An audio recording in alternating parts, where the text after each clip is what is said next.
एक और देश के प्रधानमंत्री नरेंद्र मोदी देश को स्वच्छ बनाने का सपना सजोए बैठे हैं, तो दूसरी ओर जिम्मेदार जनप्रतिनिधि और अन्य अधिकारी उनके इस सपने को पलीता लगाने पर तुले हुए हैं। यह हालात हैं ग्वालियर नगर निगम परिषद की बैठक के। देखिए, यहाँ पर हर बैठक के बाद इस तरह से नाश्ता पानी दिया जाता है और उसको इस तरीके से सिंगल यूज़ प्लास्टिक में यूं ही फेंक दिया जाता है। हर जगह पानी की बोतलें और प्लेट बिखरी आपको नज़र आ रही होंगी और साथ में इसमें नज़र आ रहा होगा बचा हुआ खाना।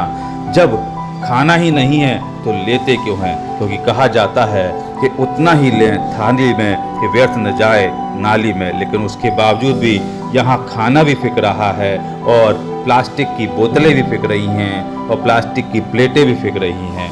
एक और नरेंद्र मोदी भारत को स्वच्छ बनाने का, सिंगल यूज प्लास्टिक को पाबंदी लगाने की बात करते हैं और दूसरी ओर आप देखेंगे कि जिम्मेदार लोगों की नगर परिषद की बैठक में ही कितने भयावह हालात हैं। हर टेबल के नीचे, हर कुर्सी के नीचे आपको इस तरह की प्लेटें हर बैठक के बाद नजर आती हैं। अब सवाल यह उठता है कि क्या इसका कोई विकल्प है? क्या इसका विकल्प है तो उसको उपयोग किया जा सकता है, उसका प्रयोग किया जा सकता है, उसे स्वीकार किया जा सकता है? क्योंकि ये प्लास्टिक की बोतलें, ये प्लास्टिक की प्लेटें बाद में स्वच्छ भारत मिशन को पलीता लगाती हैं, कहीं ना कहीं पूरे पर्यावरण को नुकसान करती हैं। यहाँ इस बैठक में जोर जोर से शहर की सफाई के लिए चिल्लपों करने वाले जिम्मेदार ये जनप्रतिनिधि यह क्यों नहीं सोचते कि इस बैठक में नाश्ते की इस व्यवस्था में भी कुछ ना कुछ बदलाव किया जा सकता है, जिससे इस तरह का ये कचरा जो उत्पन्न होता है उसे कम किया जा सके। क्या निगम की परिषद की बैठक में ऐसी कोई व्यवस्था नहीं हो सकती कि जिसको जितना आवश्यकता है उतना ले, अन्यथा प्लेट में लेके इस तरह से बर्बाद न करे? और इन प्लेटों का प्रयोग किया ही क्यों जाए?